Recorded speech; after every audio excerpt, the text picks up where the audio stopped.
Hi history lovers, and welcome back to the channel where I bring you new videos every week looking at all aspects of the past. Today on History Calling, we're travelling back to the year 1403 to look at an incident in the life of Henry V of England, a man who was shot in the face and survived. We'll look at how this was possible using the first-hand account of the doctor who treated Henry and managed to withdraw the head of the arrow that nearly killed a prince out of the then 16-year-old's head, despite it being wedged in at a remarkable depth of 6 inches. Prepare to hear about one of the more horrific battlefield injuries ever endured and survived by an English royal, some crazy medieval surgery performed without anaesthesia, and how Henry's scars may have affected the way in which he is remembered.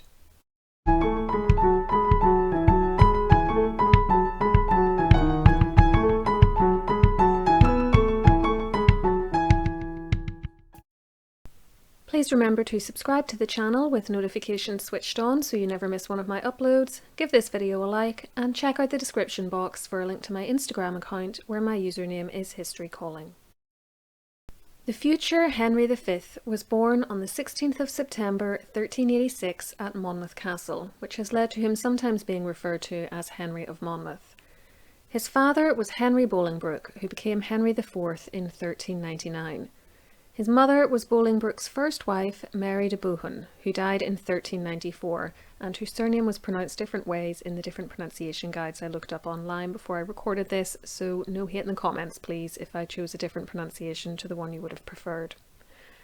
By 1403, the 16-year-old Henry was, among his other titles, Prince of Wales, Duke of Aquitaine, and heir to the English throne, and it was for that reason that he ended up at the Battle of Shrewsbury on the 21st of July that year, alongside his father. King and Prince were fighting against Sir Henry Percy, known as Hotspur because of the speed at which he could move and attack. He had become disaffected with Henry IV's rule, however, for the purposes of this video, the argument between these men doesn't really matter, though for the record, Percy died during the battle. What we're interested in is the fact that at some point that day, Prince Henry received his gruesome injury, courtesy of an arrow to the face. This incident is one of the most famous connected to Henry and was reported by chroniclers and historians in the centuries following. Hall's Chronicle, written by Edward Hall and published posthumously in 1548, recorded that the Prince Henry that day helped much his father, for although he were sore wounded in the face with an arrow, yet he never ceased either to fight where the battle was most strongest, or to courage his men where their hearts were most daunted. This last word could be dented or daunted, it's not clear from the old spelling of it.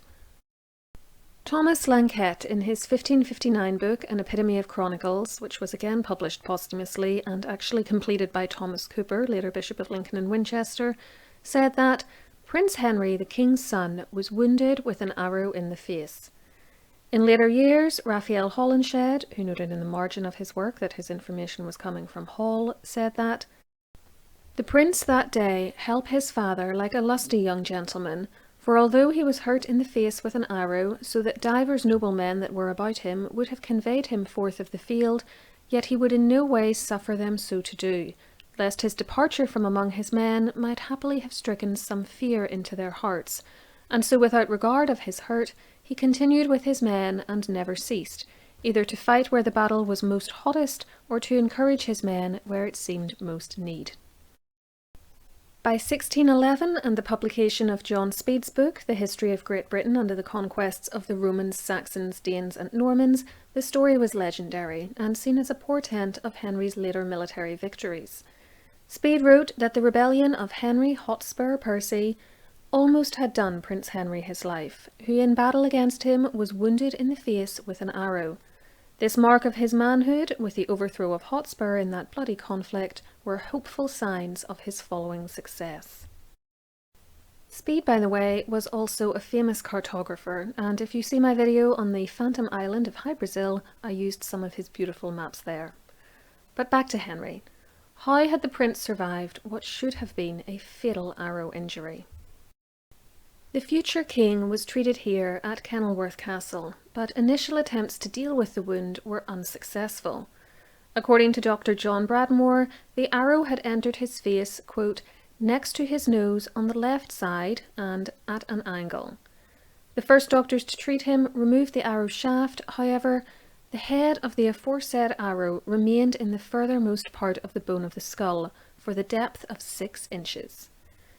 It seems then that the arrow tip had come incredibly close to killing or brain damaging Henry or blinding him in one eye, and it had stopped just millimeters away from his brain. The pain must have been intense. The various doctors attending tried using potions and other cures according to Bradmore, but nothing worked. It was at that point that he was sent for.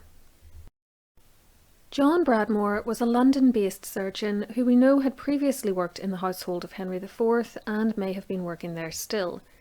He died in 1412, and his account of how he treated Henry, which appears in a book he called Philomena, was therefore written sometime between 1403 and his own demise, and it's where much of our knowledge about his life comes from.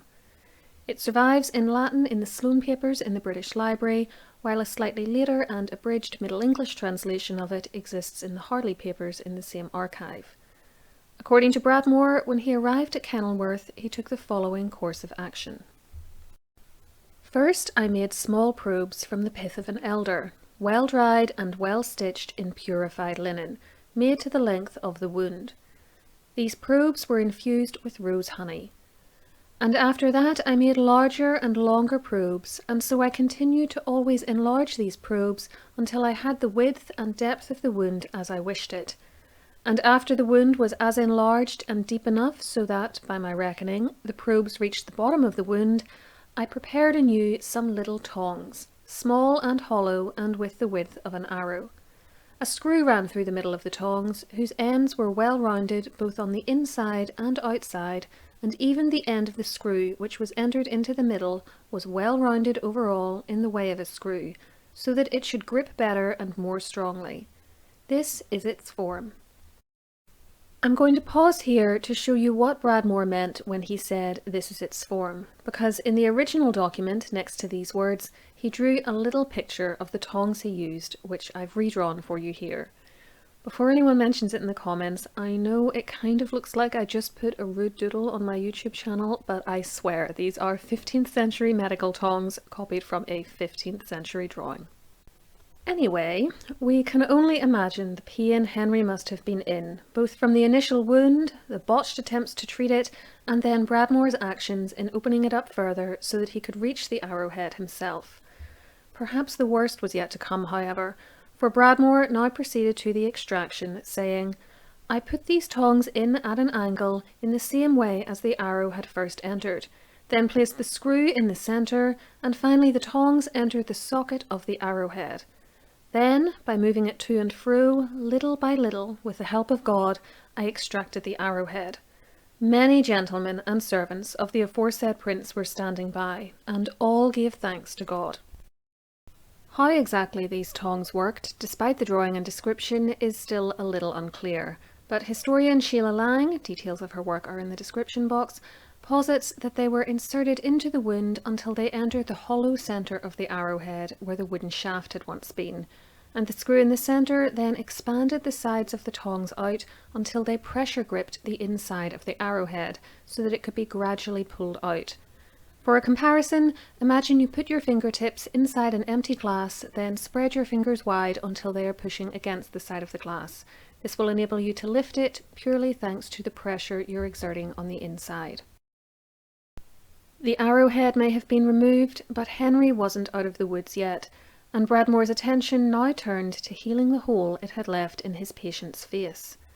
The risk of infection must have been high, but as you may have already noticed in Bradmore's description of using purified linen and employing honey as an antiseptic, he understood the need for cleanliness in wounds, even if his methods of achieving it could be a bit strange by modern standards, and he showed great patience and fastidiousness in his treatment of Henry. Bradmore explains that I cleansed the wound with a syringe full of white wine and then placed in new probes, made of wads of flax soaked in a cleansing ointment. This is made thus. Take a small loaf of white bread, dissolve it well in water, and sift through a cloth. Then take a sufficient quantity of flour and barley and honey, and simmer over a gentle heat until it thickens, and add sufficient turpentine oil, and the healing ointment is made. And from the second day I shortened the said wads, soaked in the aforesaid ointment, every 2 days, and thus within 20 days the wound was perfectly well cleansed. And afterwards I regenerated the flesh with the dark ointment. And note that from the beginning right up to the end of my cure, I always anointed him on the neck every day in the morning and evening with an ointment to soothe the muscles, and placed a hot plaster on top, on account of fear of spasm, which was my greatest fear. And thus, thanks to God, he was perfectly cured. Though we might cringe at these treatments and find ourselves pining for modern antiseptics, antibiotics, pain relief and surgeons, by 15th century standards, Bradmore was a medical marvel.